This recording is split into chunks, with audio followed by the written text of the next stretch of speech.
Nations Unies et d'ONG. Un éclairage de notre correspondante à Jérusalem, Valérie Ferron. Chaque flottille est saluée par les Palestiniens avec espoir, joie et affection pour les centaines d'êtres humains à travers le monde qui se mobilisent pour eux, pour la bande de Gaza, en défiant la puissance occupante.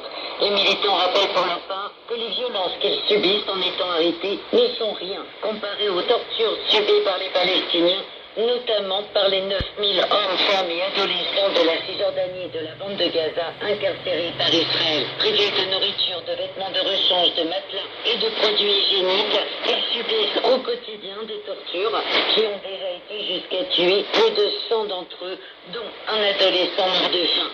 Jérusalem, Valérie Ferron, Radio Vatican.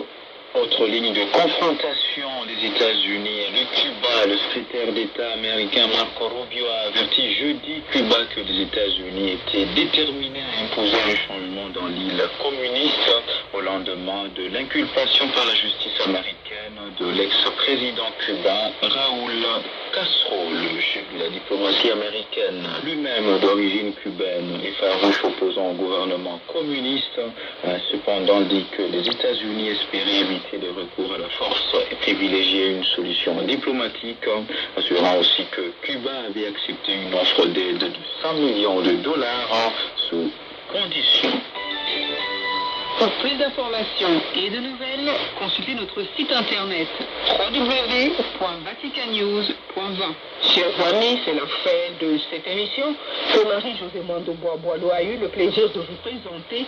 Au revoir et à très bientôt à l'écoute de nos prochaines éditions. Laudetur Jesus Christus.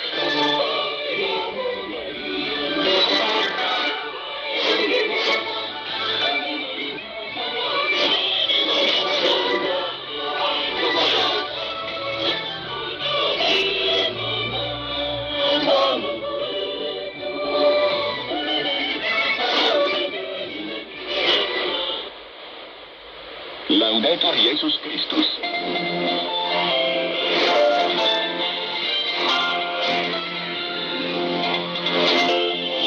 Elle n'est pas prête pour une utilisation rationnelle de l'intelligence artificielle qui soit au service de la dignité humaine. 3 jours avant la parution de son encyclique sur la question, Léon XIV recevait ce matin en audience les participants d'un colloque international sur le thème « Préserver les voix et des visages humains ». Nous y revenons en détail au début de ce journal. L'épidémie du virus Ebola poursuit sa progression dans l'est de la République démocratique du Congo. L'OMS a classé ce vendredi en risque très élevé le virus en raison de sa propagation.